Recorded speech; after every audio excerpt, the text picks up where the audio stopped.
Well, this cinematic universe isn't off to a great start.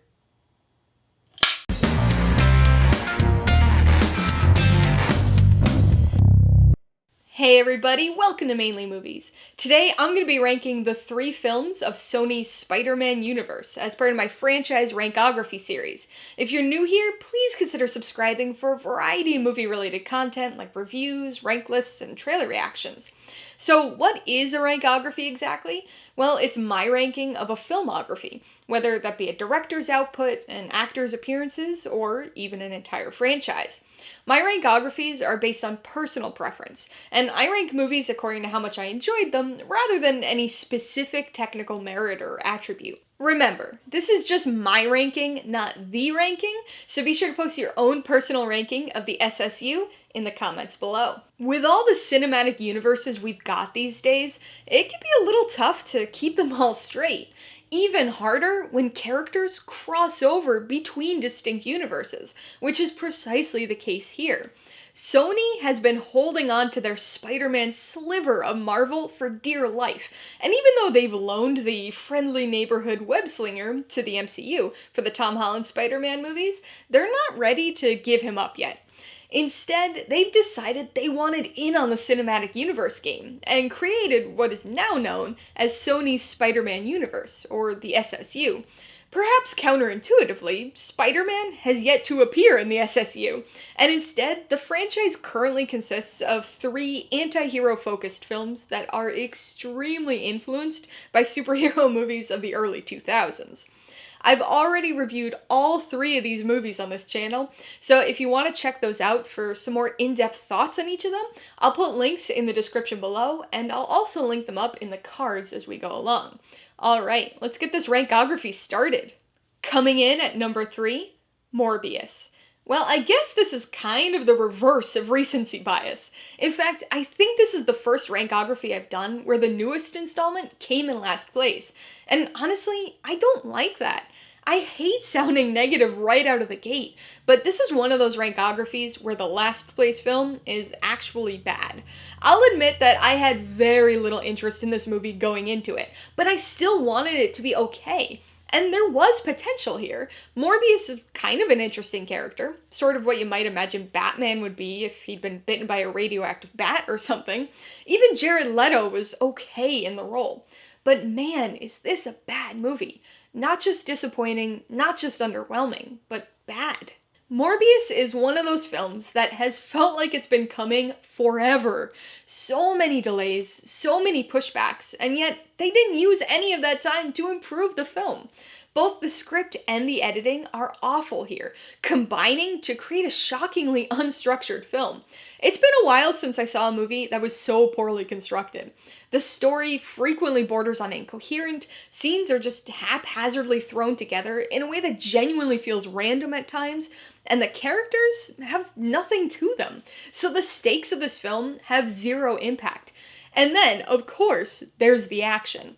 The visual effects here are very much of a 2000s throwback nature, and they are rough to watch. There's so much speed ramping and cheesy slow motion. Plus, there's this blur effect that, when combined with the terrible editing, makes it impossible to follow or care about the movie's many swirl fights. Coming in at number 2, Venom, Let There Be Carnage. This isn't a great movie by any means, but the gap between this film and Morbius is huge, which makes this movie look practically Criterion-worthy by comparison. So this movie was kind of a surprise for a number of reasons. First, it was surprising that we even got this sequel at all. The first Venom didn't do great, and with this long time gap, it seemed like the SSU was a bit of a non-starter. But Let There Be Carnage pushed on and finally did get a release.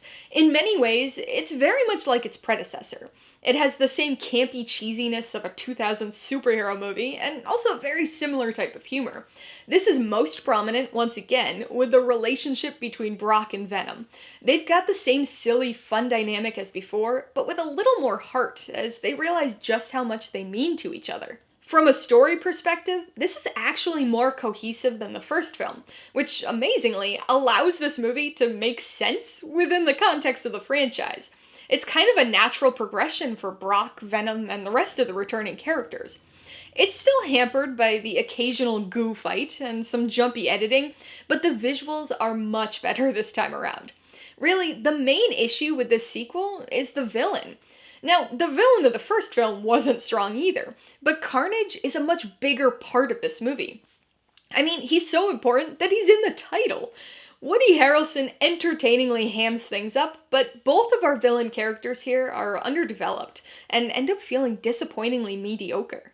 So that means my number one SSU film is Venom. So this is a film that has grown on me. When I first saw it in the theater, I didn't really know what to expect, and I was not impressed with what I saw. But with subsequent rewatches, I was able to embrace the cheesy 2000s throwback vibe. It became clear to me that it was intentional, and it really worked for this movie and the characters. This film does not take itself seriously at all. It knows it's silly and campy, and runs with it. There are definitely still some issues here. The CGI goo fights are pretty rough for one, though still quite a bit better than Morbius' swirl fights. It's also got some script issues, including some occasionally rough dialogue and an underwhelming villain. Venom is not a good movie. Really, none of the SSU films so far have been good, but I genuinely enjoy Venom, because it's incredibly entertaining. Ridiculous and very stupid, but entertaining. The sequel is definitely fun too, and another not good SSU film that I like, but this first movie is still the best for me on that front. And that's almost exclusively because of the relationship between Brock and Venom. Easily the highlight of this film. Their relationship is fully established at the start of the sequel, but here they're just getting to know each other, which results in some fun, silly banter and a whole lot of entertaining situational humor. Tom Hardy plays these Brock Venom moments so well, and his array of facial expressions alone would earn this movie the top spot in this list. Alright, so that's my rankography of Sony's Spider-Man universe. 3 movies, 2 characters, and unintuitively, no Spider-Man. What does your ranking look like? I'd love to see some reasoning for your order, so be sure to post it in the comments below. Remember, I've already reviewed all 3 of these movies, so you can check those videos out if you want some more in-depth discussion of each, as well as my ratings, pros and cons, and even tailored film recommendations. And if you're interested in buying any of these movies, I do have affiliate links for all of them in the description below. I get a small commission from anything you buy using one of my links, so I'd really appreciate it if you'd use them if you're in the market for any of these movies. Alright, so if you got some enjoyment, insight, or information out of this rankography, I'd appreciate it if you'd hit that like button. And if you haven't done so already, please hit subscribe while you're at it to see more rankographies like this, as well as movie reviews. Till next time, this has been Alyssa with Mainely Movies. The way life should be.